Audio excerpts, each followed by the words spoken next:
apa sih? Kalau nggak ditonton sayang.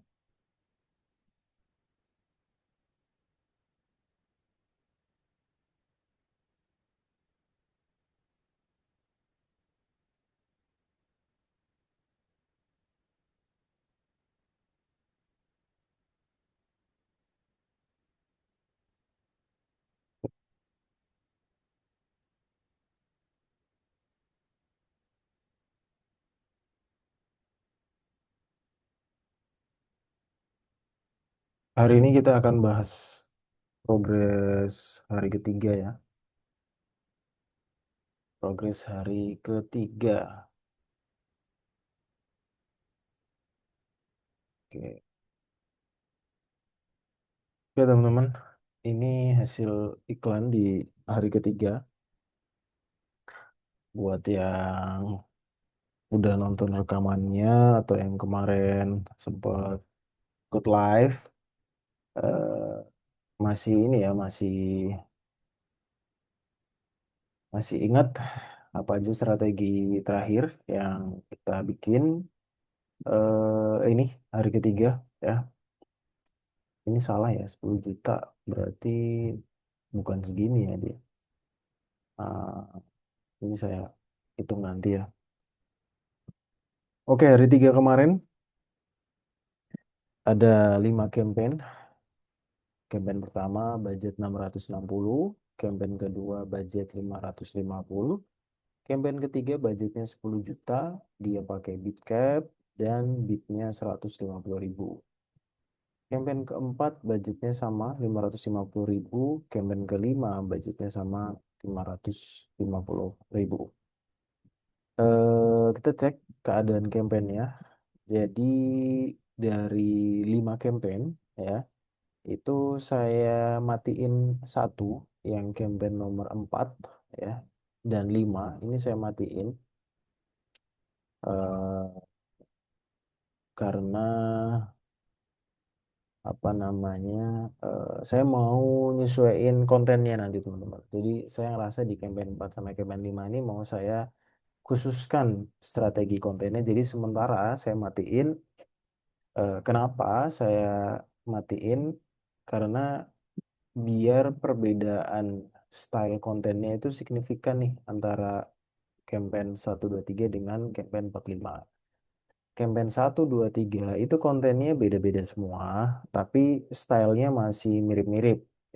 Tapi nggak mirip banget lah, tapi buat saya dan tim sih itu bikinnya sekalian gitu ya. Jadi kita asumsiin mirip. Nah, campaign 4 dan 5 ini saya matiin sementara karena saya rencana mau bikin campaign yang benar-benar beda gitu ya.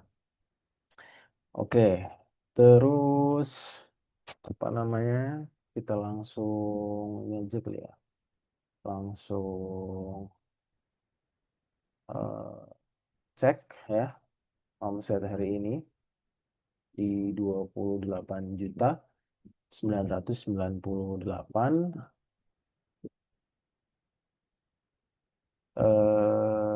Kita rekap dulu ya. Kita tulis di sini ya, omset 28.998. Silakan teman-teman kalau mau tanya diketik dari sekarang nggak masalah. Terus total iklan yang udah dihabiskan ada di 10.283.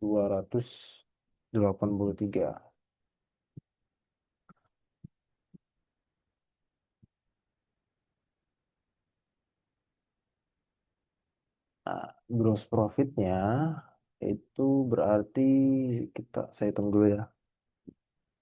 Gross profitnya berarti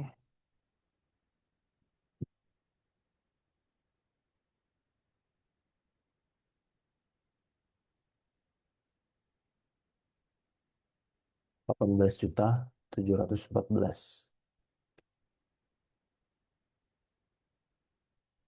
Oke, teman-teman, ini di hari ketiga. Kemarin di hari kedua segini ya, lebih besar ya dia ya, lebih besar ya dia. Biaya iklannya juga lebih murah ya. Memang kayak gitu sih, karena setiap hari itu market kan beda-beda ya. Jadi apa namanya nggak bisa linear terus gitu tuh nggak bisa. Cuma kalau saya ngelihat dari data ya ini masih sehat ya, CPM-nya masih murah, terus CTR saya masih bagus, terus juga dari segi conversion rate-nya juga masih bagus ya 7%. Terus juga dari segi LPATC, ATCIC masih masuk, masih aman. Jadi kemungkinan besar besok di hari keempat ya, di hari keempat itu saya bakalan bikin campaign baru ya sepertinya ya. Saya akan tambah campaign lagi.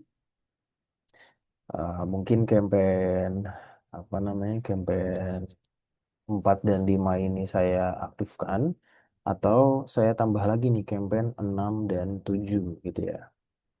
Campaign 6 dan 7 nanti saya pertimbangkan ya, dengan budget masing-masing antara 3 juta sampai dengan 5 juta per campaignnya. Nanti saya pastiin akan gimana gitu ya. Terus kita bikin sekalian aja di sini.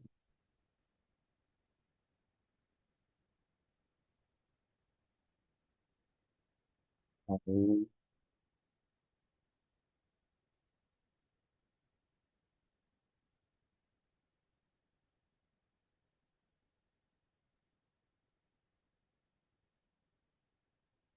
hari keempat ya, Februari, total berapa ya? Kemungkinan besar ya, eh, tim saya sih kayaknya nggak bisa bikin konten baru yang stylenya khusus. Oke, jadi gini aja. Jadi di hari keempat saya akan jalanin ya campaign 4 ini mungkin 3 juta dulu kali ya. 3 juta gini ya. Nah, ini juga sama 3 juta. Pakainya manual bid ya, bid cap. Nah, bid cap ini nanti 120 gitu.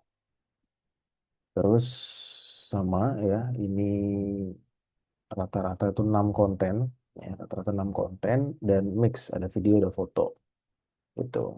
Terus notes-nya, eh, notes ya, berarti saya up budget untuk campaign 4 dan 5 karena data di dashboard menunjukkan eh, peluang untuk scale masih terbuka lebar. Saya akan coba maksimalkan sampai titik, sampai batas tertinggi gitu ya. Saya belum tahu berapa batas tertinggi itu. Gitu ya teman-teman ya. Terus ini saya copy dulu.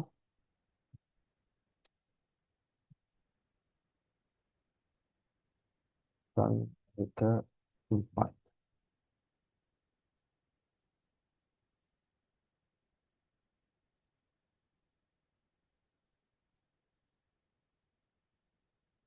Oke, Bang ke 4 besok ya. Hmm,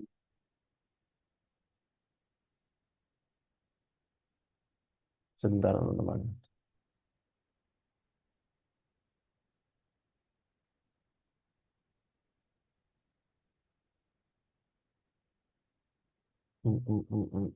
Ya,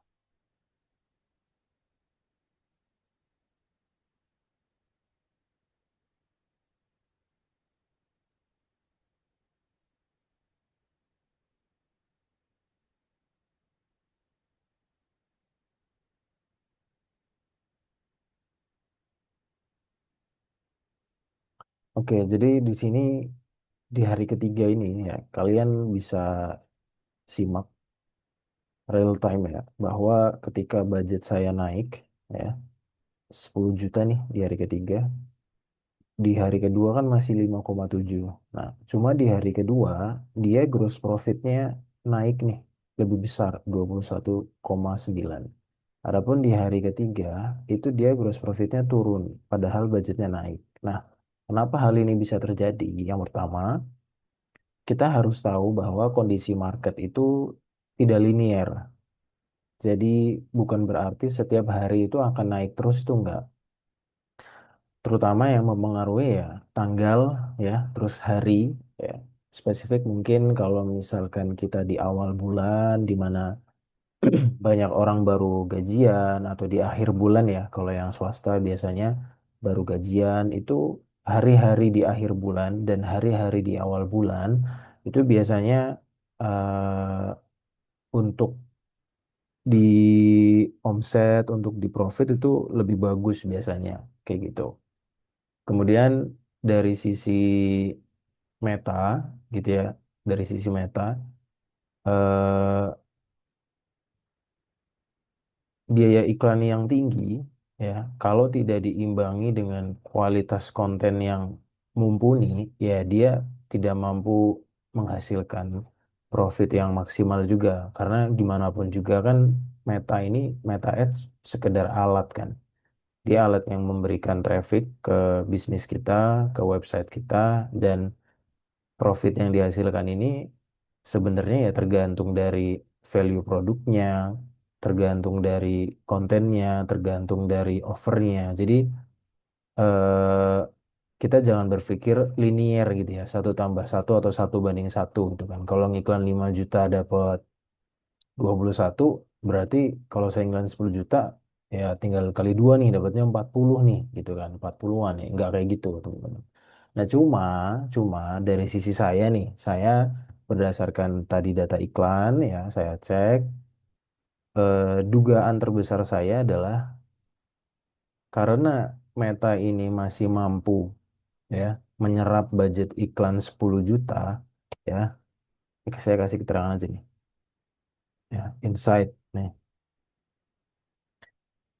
Meta berhasil menyerap budget iklan dengan baik. Artinya konten yang ada di dalam campaign ya mampu me, atau mudah ya. Artinya konten yang ada di dalam campaign mudah untuk mudah bagi Meta untuk mencarikan audiens yang cocok sesuai dengan eh, konten dan produk yang saya jual. Berlaku juga sebaliknya. Maka ketika teman-teman nih masang budget kayak saya ya besar nih misalkan. Atau kita ambil contoh yang sederhana. Teman-teman misalkan hanya jalan satu campaign, budgetnya 660.000. Nah, di akhir hari ya, di malam hari ketika campaignnya itu sudah berhenti gitu ya, jam-jam 8, jam-jam 9 malam, kalau ternyata dia eh, nggak terserap habis nih 660.000, dia cuma 400.000, dia cuma 450.000 dan seterusnya gitu ya, indikatornya persenan.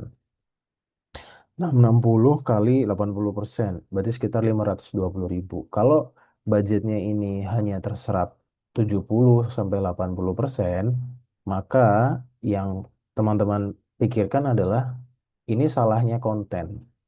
Karena konten yang kita pasang itu nggak bisa atau nggak gampang buat Meta menghabiskannya.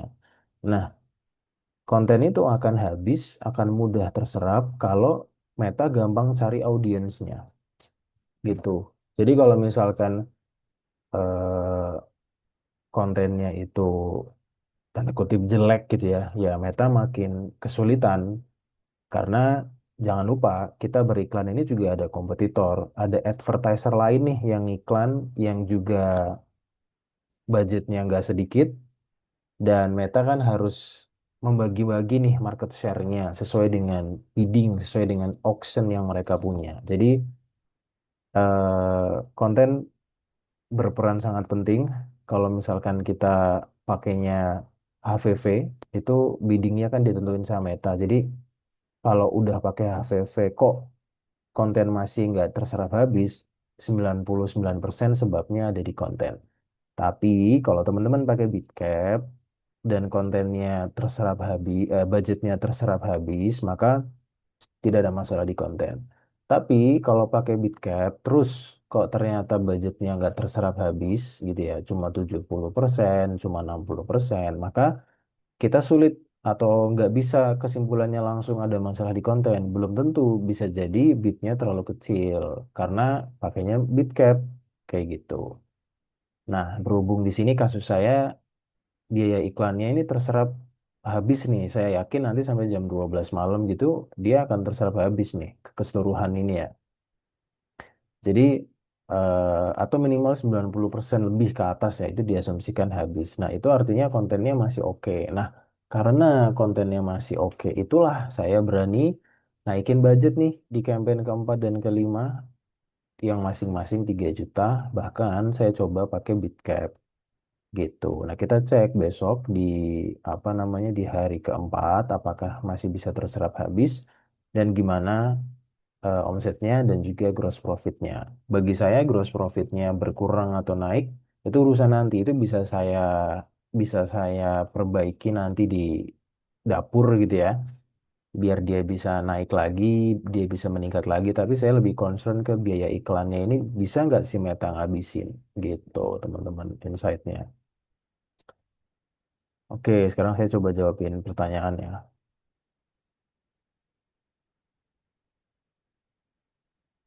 Pertanyaan pertama, Kak Rian Pahlani. Kalau konsumen mau beli produknya itu pakai kode unik ya Bang. Jadi otomatis konfirmasinya. Konfirmasinya otomatis, bener. Cuma nggak pakai kode unik. Karena saya pakainya e-payment. E-payment itu kris, virtual account, terus dompet digital ya. Kayak Dana, OVO, ShopeePay. Jadi ketika orang bayar itu ya dia langsung terkonfirmasi. Jadi nggak perlu ada kode unik gitu. Kode unik itu dibutuhkan kalau metodenya bank transfer. Kak Dias, pernah pakai strategi campaign tofu mofu bofu? Pernah. Saya masih pakai dan kalau teman-teman analisa sendiri, sebenarnya yang saya jalankan ini semuanya masih tofu. Ya, semuanya masih tofu. Akan ada waktunya nanti saya jalanin mofu bahkan bofunya gitu, Kak Dias. Keren banget Mas Leon, kalau boleh tolong sharing tentang cara bikin konten iklannya dong. Cara bikin angle marketingnya gimana? Terus pakai metode apa? Apakah AIDA atau PAS atau apa Mas? Mas Afri coba belajar tentang Kavak kelasnya Mas Armi. Itu udah lengkap itu. Mohon jelasin kalau kita mau campaign di luar negeri. Pertanyaannya terlalu general ya. Eh, di sisi apa nih yang perlu saya jelasin? Gitu. Itu produknya di market Blue Ocean atau Red Ocean. Produknya harganya di bawah 100.000. Produknya ini di Red Ocean, teman-teman. Udah banyak banget pemainnya. Bang, cara buat produk digital yang punya peluang bagus diiklankan ke Meta gimana? Prinsipnya sebenarnya bikinlah produk digital, ya. Kemudian di testing. Nah, lihat rekaman di hari pertama, hari kedua, di situ saya bahas cukup banyak ya, tentang dashboard, tentang KPI, khususnya di hari pertama. Apakah kita layak lanjut beriklan atau enggak, itu ada matriksnya di sana, gitu, Mas Abu Fadil. Jadi kita baru tahu bahwa produk digital tersebut akan bagus diiklankan atau enggak setelah kita testing, gitu. Dan itulah tugas utamanya si Meta, memberikan kita data, memberikan kita apa namanya, traffic, yang nantinya matriks yang muncul di dashboard itu kita evaluasi. Ini saya spill sebentar ya. Di hari pertama itu saya jelasin nih, ada KPI, matriks ini, matriks ini. Nah, itu saya jelasin panjang lebar tuh di hari pertama rekamannya ada gitu. Nah, kalau ketika testing dia nggak sesuai dengan KPI yang kita tentukan, yaitu tanda-tanda nih kayaknya akan kurang gitu produknya. Nah, bahkan spesifik kalau matriksnya itu apa namanya di bawah KPI untuk matriks X gitu ya. Nah, itu artinya apa yang perlu dibenerin. Kalau misalkan matriks B gitu ya, itu apa yang perlu dibenerin itu ada, itu saya bahas juga kok. Jadi cukup cukup jelas lah untuk pembahasan apa namanya, apakah produk digital kita ini layak atau berpeluang untuk winning atau enggak. Pertanyaan berikutnya, Mas, kenapa kalau beda akun iklan, beda hasilnya ya? Saya pribadi eh, apa namanya, menganut aliran yang saya tidak percaya dengan konteks itu ya. Beda akun iklan, beda hasilnya. Saya yakin kalau produk saya ini saya iklanin di akun iklan manapun gitu ya, hasilnya nggak jauh beda, mirip-mirip. Dengan catatan, saya tidak beriklan lebih dari satu akun iklan. Jadi kalau misalkan yang dimaksud Kak Dias ini ngiklanin satu produk di banyak akun iklan, ya pasti hasilnya akan beda. Kenapa? Karena Meta itu tahu kalau kita ngiklanin dari banyak akun iklan, gitu. Itu Meta tahu. Gimana cara tahunya? Banyak. Ada dari segi landing page-nya nih, linknya sama, IP address-nya sama, macam-macam. Jadi Meta itu udah sangat sulit di 2025, 2026 untuk diakal-akalin. Kalau kita berusaha untuk gaming the system gitu ya, ngakal-ngakalin, cari celahnya gimana, itu kita akan capek, buang-buang waktu, energi terkuras, dan malah nggak profit-profit. Tapi kalau kita ngikutin rule yang ada di Meta, kita ngikutin sistem yang Meta mau, itu lebih efisien secara waktu, energi juga lebih efektif dipakainya dan cepat buat profit gitu Mas. Jadi ngiklan beda akun harusnya nggak ada masalah ya dengan produknya selama produk tersebut hanya diiklankan dari satu iklan. Yang kedua mungkin faktornya juga bisnis modelnya nih. Kalau bisnis modelnya apa namanya memang dia bukan yang harus ada transaksi di hari itu juga, dalam artian orang itu ngisi formulir terus harus diarahkan ke CS, harus tanya-tanya dulu ke CS karena harga produknya mahal, itu nggak masalah diiklanin di banyak akun iklan, itu nggak masalah. Asalkan ya tadi bisnis modelnya memang seperti itu, dan juga ini nih yang penting nih, konten. Kontennya jangan sama, jangankan beda akun iklan. Teman-teman nih bikin 5 campaign, kontennya sama semua, meledak pasti. Biaya per apa per purchase-nya ya, cost per purchase-nya pasti meledak gitu. Mas, saya sudah baca e-booknya. Di e-book kan disarankan untuk tes produk sebelum buat produknya. Nah, kalau produknya belum dibuat, kira-kira susun landing page-nya gimana, Mas? Karena kan belum ada mockup produk dan lain-lainnya, Mas. Oke, pertanyaan bagus. Kita bikin yang bagus-bagus, pertanyaannya saya catetin nih. Ya, pertanyaannya.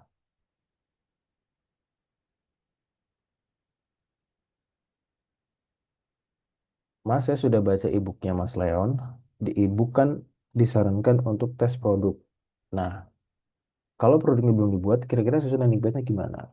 Susun landing page-nya nggak gimana-gimana. Seperti seolah-olah produknya sudah ada.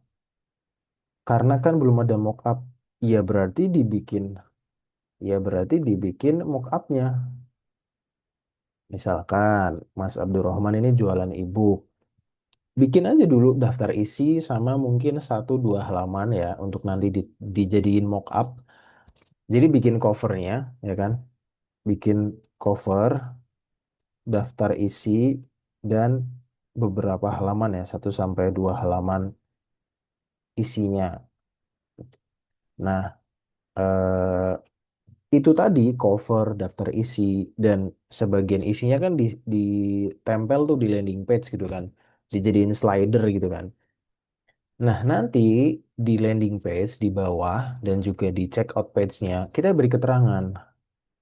Wajib memberikan keterangan bahwa produk ini adalah pre-order atau waiting list. Kalau beli saat ini sebelum uh, saat ini kalau beli di saat masa pre-order atau waiting list, kita berikan harga khusus. Kenapa? Karena di fase testing ini fokus utamanya adalah kita ngecek demand. Yang kedua, kita ngecek, sebenarnya di book itu saya bahas macam-macam sih. Ada apa namanya ngecek offer, setelah demandnya kita cek angkanya berapa di matrix di dashboardnya, kita ngecek offer, angkanya berapa. Nah nanti kalau testingnya aja bagus, testingnya aja meledak, itu pas produknya udah beneran jadi, ya kita makin pede kan. Nah, dari hasil testing itu kita bisa tahu nih apakah kita akan naikin harga atau enggak itu dari mana matriksnya. Itu kayaknya saya bahas juga di e-booknya. Ada deh gitu Mas Abdurrahman. Jadi nggak perlu khawatir kalau produknya belum ready. Kita sampaikan apa adanya bahwa ini adalah pre-order atau waiting list. Nah, kalau misalkan ya kalau saat fase testing hasilnya kurang, namun sudah ada yang beli, ya di refund gitu. Tuh ya. Ya karena kita sudah bilang ini pre-order atau waiting list. Kita bukan menjanjikan barangnya sudah ready kan untuk dikonsumsi kan gitu. Jadi nggak masalah di refund. Kak, kalau boleh tahu pakai tools apa untuk generate video sebanyak itu? Saya nggak pakai tools apa-apa teman-teman. Itu videonya saya ada tim gitu kan. Saya nggak apa jalanin sendiri. Saya ada tim konten, ada tim editor. Timnya kecil, nggak banyak, di bawah 5. Eh, yang inti ya, yang inti itu di bawah 5, sisanya ada freelance. Bahkan yang inti banget, yang tektokan sama saya itu cuma 2 orang ya. Sisanya 2 orang lagi tuh apa namanya nggak begitu intens komunikasinya gitu. Dan itu saya nggak pakai tools AI apa itu nggak. Itu videonya memang saya bikin gitu karena ada timnya aja jadi apa namanya cepet gitu kan. Dan kan ada jam kerja ya, jam 9 sampai jam 5 atau menyesuaikan monggo gimana ya, dalam sehari itu udah ketaker tuh. Oh, orang ini bisa bikin 4 sampai 6 video sehari. Oh ya udah berarti apa namanya? Bikin aja. Kita hitung aja gimana kira-kira apa namanya dengan kapasitas orang itu bisa bikin segitu, ya udah kira-kira nanti di campaign gimana gitu. E-booknya mau? Boleh. Ntar saya cari dulu e-booknya nih.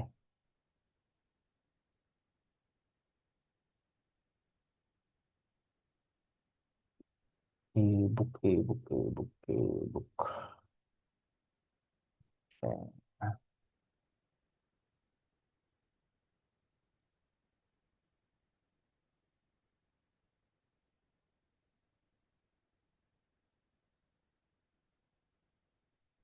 Ah, ebook saya. Mas nanya, e-booknya yang Mas buat berdasarkan pengalaman Mas ya?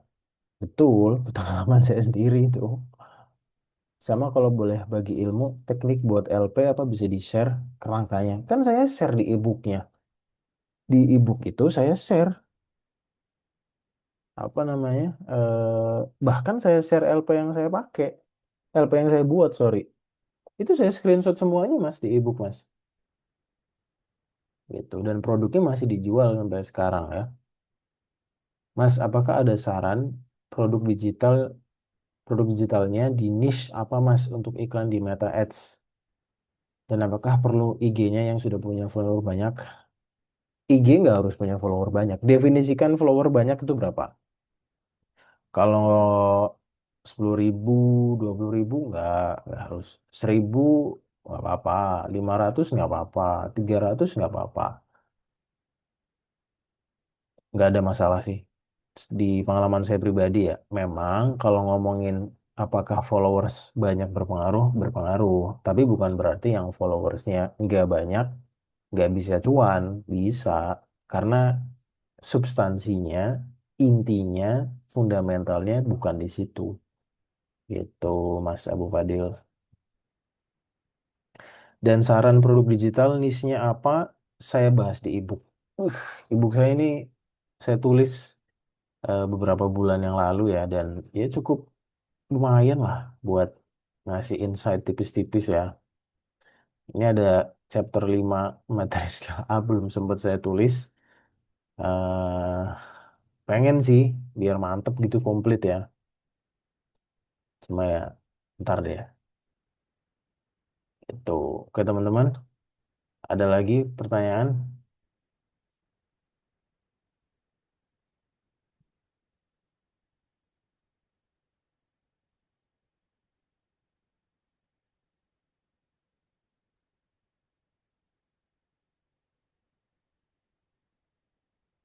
Gimana futsal Indonesia guys menang gak ini?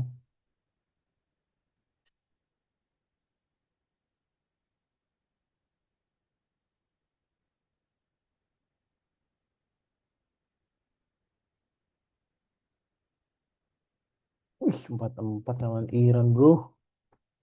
Perasaan menang tadi kayaknya ya. Comeback ini Iran.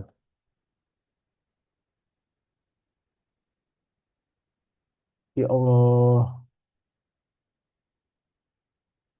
Ngeri banget sih emang Iran sih.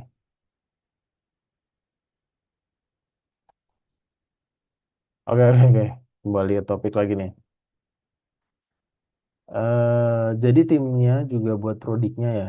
Atau produknya di kakak sendiri yang buat? Boleh share job desk masing-masing timnya kak? BTW makasih bukunya kak. Oke, sama-sama. Timnya juga buat prodiknya ya? Iya. Cuma mungkin ada apa namanya? Ada batasannya gitu ya. Contoh materinya dari saya nih, gitu kan? eh Nanti yang layout, yang ngerapihin ya, itu tim gitu. Yang ngasih gambar, yang ngedesain itu tim. Nah, itu contohnya kayak gitu.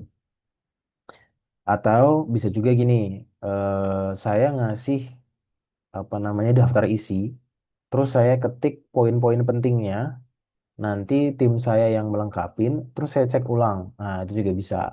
Tapi kalau yang LPS ini, yang landing page sprint itu full saya semua yang bikin. Itu full saya semua yang bikin. Gitu. Pada intinya sebenarnya produk digital itu kan macam-macam ya. Nggak harus yang bikin kita sendiri sih. Bisa minta tolong orang. Konteksnya maksudnya kerjasama. Bisa kolaborasi. Tergantung nih produknya apa nih. Mau ebook, template, checklist, course, eh, macam-macam ya. Banyak ya. Apalagi ya.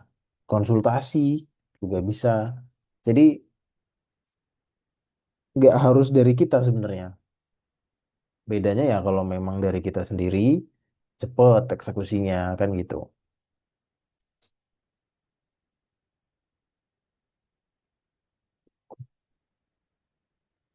Oke teman-teman, ada lagi? Kalau Kalau apa namanya ada pertanyaan yang baru kepikiran mungkin nggak sekarang, nggak masalah ditanyain ke saya di chat aja. Cuma ya mungkin saya nggak langsung bales ketika gitu ya. Mungkin pas jam-jam istirahat, pas sore atau pas malam nih, habis live gini baru saya bales. Jadi tipsnya kalau tanya jangan nanggung, pertanyaannya jangan terlalu umum. Nah, biar saya juga jawabnya nggak apa namanya nggak salah gitu kan. Berapa nih Kak kelas mentoringnya? Oh iya bener ya. Kelas mentoringnya belum apa namanya belum saya sampaikan ya. Ada. Nanti saya sampaikan. Tenang, tenang, tenang, tenang. Mas, kalau udah terlanjur jadi ibunya gimana? Kemarin saya sebelum buat cuma riset kecil-kecilan dari keluh kesah orang-orang di market tersebut di grup FB. Eh, gak apa-apa sih Mas. Coba aja diiklanin biar penasarannya hilang. Iklanin, testing, pakai cara saya ya. Jadi misalkan budgetnya langsung 300.000 gitu. Nah nanti setengah hari apa namanya dicek gitu kan. Matriks-matriksnya tadi gimana angkanya. Oh iya, sekarang kan Sabtu nih, besok Ahad. Saya kan pernah bahas tuh di video hari pertama kalau Meta itu punya apa namanya sistem kalender hitungnya itu dari Ahad dari Minggu ke Sabtu. Jadi per hari Minggu itu nanti ya bukan di reset semua sih, tapi perhitungan budgetnya itu akan diulangin lagi. Jadi kalau tadi saya bikin apa namanya jadi gini-gini, biar nggak belibet ya. Jadi gini, saya jalanin ikan hari Minggu nih besok, ya kan, budget misalkan 10 juta. Nah, Meta itu menghitung hari Ahad, Senin, Selasa, Rabu, Kamis, Jumat, Sabtu 70 juta dong, ya kan. Nah, terus tiba-tiba nih di hari Selasa saya naikin budget jadi 20 juta. Nah, berarti sampai hari Sabtu itu udah nggak 70 juta lagi karena di hari Selasa saya tambah jadi 20 juta totalnya per hari. Ya udah berarti Rabu, Kamis, Jumat, Sabtu ya kan? Rabu, Kamis, Jumat, Sabtu 4 hari ini nambah tuh jadinya totalnya 70 plus 40 jadinya berapa tuh? 110 gitu. Nah, itulah yang kadang orang nggak sadar dan kita pun kadang nggak sadar. Pas masukin budget di campaign di sebuah campaign 500.000 atau berapapun itu kita lempeng tuh. Oh berarti ya hari ini 500.000, besok 500.000 enggak. Besar kemungkinan itu akan fluktuatif ya. Mungkin di hari Minggu besok spendnya kecil. Kenapa? Karena banyak orang libur. Jumlah user yang menggunakan sosial media nggak sebanyak di hari selain Minggu. Kenapa? Karena Minggu orang banyak keluar, banyak bertatap muka, ngurangin sosmed dan lain sebagainya. Nah, di Seninnya tiba-tiba spending kita meroket nih, padahal Minggu kecil. Nah, itu wajar teman-teman. Makanya Meta ngasih tahu, coy, budget lu nih gue habisin rentangnya sepekan ya. Jadi kalau masukin 500.000, berarti 500.000 kali 7, 3,5. Bukan berarti 500.000 lempeng tuh tiap hari, enggak gitu. Nah kalian atau kita semua kadang miss tuh di situ. Jadi kalau misalkan budgetnya drop, panik langsung naikin budget. Enggak, padahal slow aja. Dan dilihat juga itu hari apa. Kalau itu ternyata baru hari Ahad dari Minggu, ya udah slow aja tenang. Gitu. Beda halnya kalau dari Minggu, Senin, Selasa, Rabu itu kecil terus tuh spendingnya. Ah, berarti ada masalah di konten gitu. Oke teman-teman, ada lagi?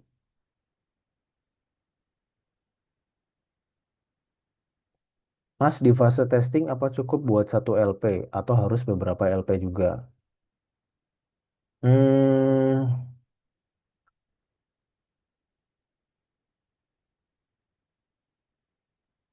LP itu biasanya apa namanya tergantung dari kontennya sih Mas. Gitu. Jadi kalau misalkan konten A dia ngomongin topik spesifik gitu ya. cocoknya tentunya sama LP yang dia nyambung kan sama konten A ini. Nah, jadi konsekuensinya kalau banyak LP, kontennya harus disesuaikan.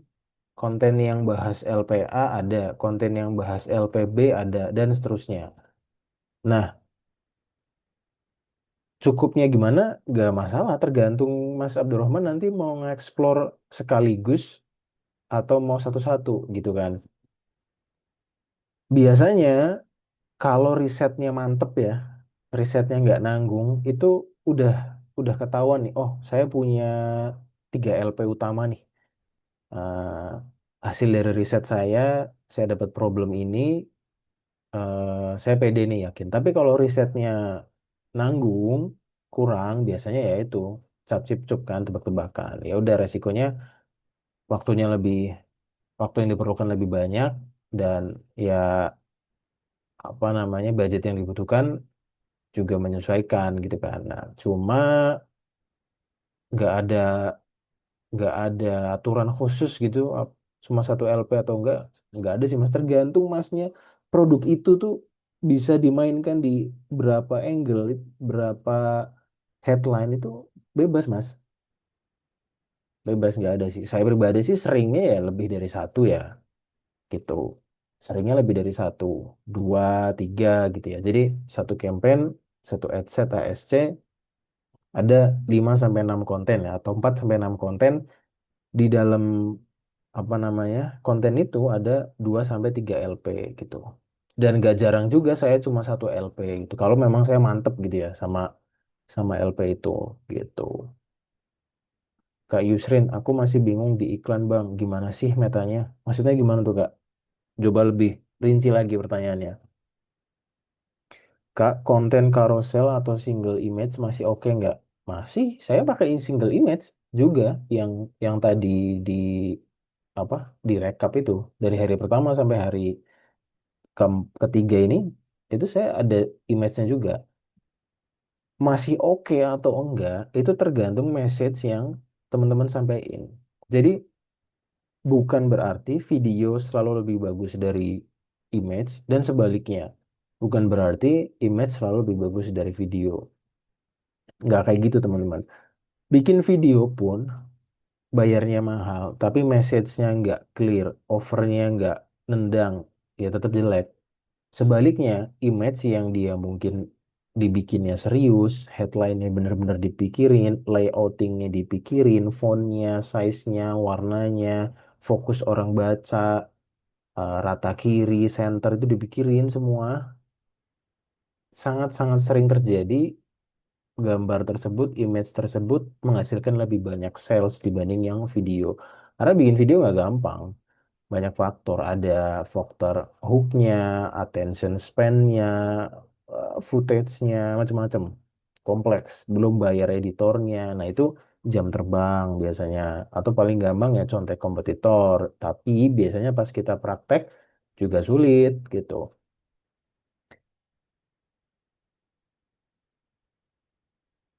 Mas baru join untuk usaha F&B untuk ngiklan di Meta, budget berapa paling rendah?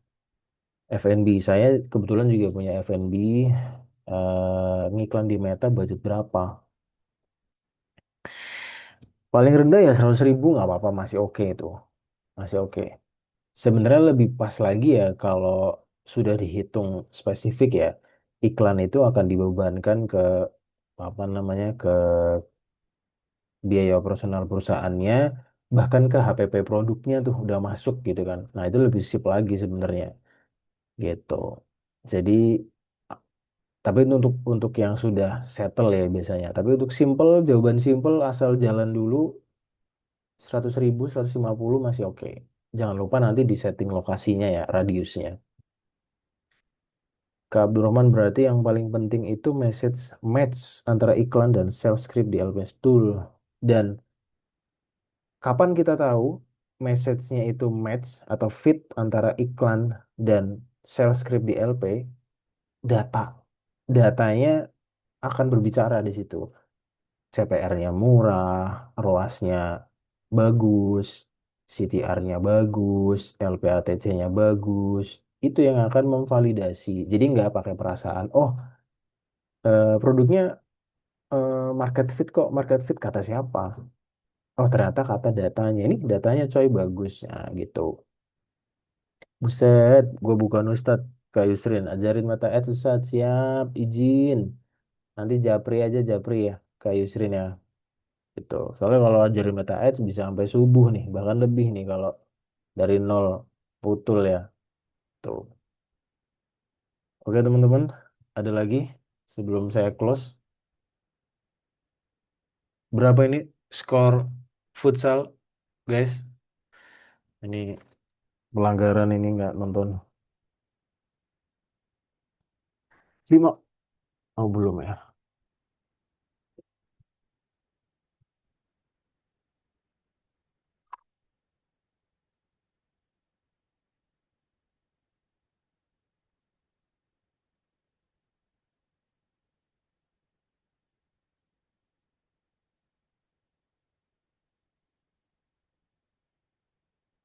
Kak, kalau matriksnya tidak sesuai KPI, tapi masih cuan, apa yang harus dikoreksi?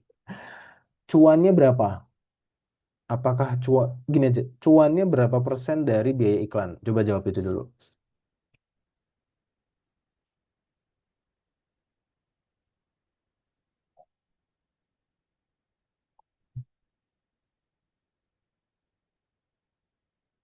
30-40% kurang. Nggak akan lama usia produknya. Budget yang udah diiklanin berapa?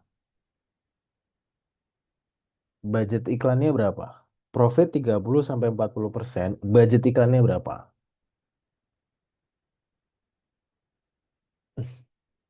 Ayo, 2.000, 2 juta seminggu. Berarti sekitar 300.000 sehari. eh Kalau profitnya cuma 30-40%, budgetnya 300.000 sehari atau 2,1 juta seminggu, kalau masnya scale up, kalau kakaknya scale up, itu otomatis biaya per pembelian CPR-nya itu akan naik. Nah, kalau dibaca 300.000 aja profitnya hanya segitu, ya kalau kita mau scale up, hilang itu profitnya, nol. Atau bisa minus bahkan, gitu. Idealnya kalau budgetnya masih kecil, 300.000 tuh masih kategori kecil ya. Itu dia harusnya ROAS-nya 2 lah ya, 100%, untungnya 150% gitu. Jadi yang dikoreksi, wah itu holistik, banyak banget. Gak bisa pertanyaannya sederhana gitu. Jadi bisa dari kontennya, bisa dari offer produknya, USP produknya, bisa dari apa namanya, cara nulis landing page-nya. Landing page-nya mungkin sulit dibaca, gitu kan. Wah, tata letak tulisannya kacau nih, bikin sakit mata, itu juga bisa. Yang keempat, bisa juga dari speed landing page-nya yang juga harus diangkat. Kalau misalkan nggak pakai Skalev. Kalau ternyata pakai Skalev, berarti selain speed, gitu kan. Bisa juga karena produk kita dibanding kompetitor gimana nih posisinya? Apakah kita bisa menyaingi secara kualitas, secara apa namanya, tampilan, atau gimana nih? Nah, banyak banget holistik. Nggak bisa. Jadi yang dikoreksi sama dengan apa spesifik itu nggak bisa, harus dicek keseluruhan. Nah, CTR-nya berapa? Oh, panjang, panjang nggak? Gitu. Minimum ruas yang oke untuk scale up berapa, Mas? Eh, Bikin camp, sorry, Mas Abdurrahman. Minimum ruas yang oke, ya Allah. Sebenarnya ya, itu, aduh, nggak kayak gitu, Mas. Pertanyaannya, Mas. Jadi kalau mau scale up, yang dilihat bukan cuma ROAS. Jadi kalau saya jawab nih, dua misalkan, ROASnya dua. Tapi ada tuh perintilan matriks lain yang juga jadi indikator layak atau enggak di scale up. Takutnya nanti misleading nih, saya bilang ROASnya dua mas. Mas Abdurrahman scale, habis di scale nyungsep. Kenapa? Karena ternyata ada nih matriks lain yang jadi indikator, dia nggak lolos KPI. Gitu. Jadi saya nggak bisa jawab sekarang gitu kan. Nanti misleading nih. Cuma yang jelas rata-rata itu di atas dua gitu ya, 2,2, 2,5, 3, 4 gitu kan. Itu biasanya ada tanda-tanda bisa di scale up. Bikin campaign baru aja ya, tetep Kak, silahkan bikin campaign baru. Pasti hasilnya nggak beda jauh. Karena Meta itu hanya mencarikan kita traffic. Meta itu bukan tukang sulap. Jadi mau bikin campaign baru sampai capek, hasilnya tetap gitu-gitu aja. Karena yang dibenerin bukan apa namanya, bukan core-nya gitu. Nih saya pedesin dikit ya biar teman-teman yang lain juga notice. Eh, Bikin campaign baru karena hasil iklan kita jelek terus berharap bagus hasil, no. Itu logical fallacy teman-teman, kesalahan berlogika, nggak kayak gitu. Kita harus benerin core-nya gitu. Cabut masalahnya tuh, akarnya tuh kita beresin gitu. Apakah di produknya, di kontennya, macam-macam gitu teman-teman. Oke, udah semua ya. Saya hitung sampai 10 nih. Belum saya tutup kalau nggak ada pertanyaan. Satu, dua, tiga, empat, lima, enam, tujuh, delapan, sembilan. Oke guys, keren, keren, keren, keren. Mantap. Kita ketemu lagi besok di hari keempat. Kita akan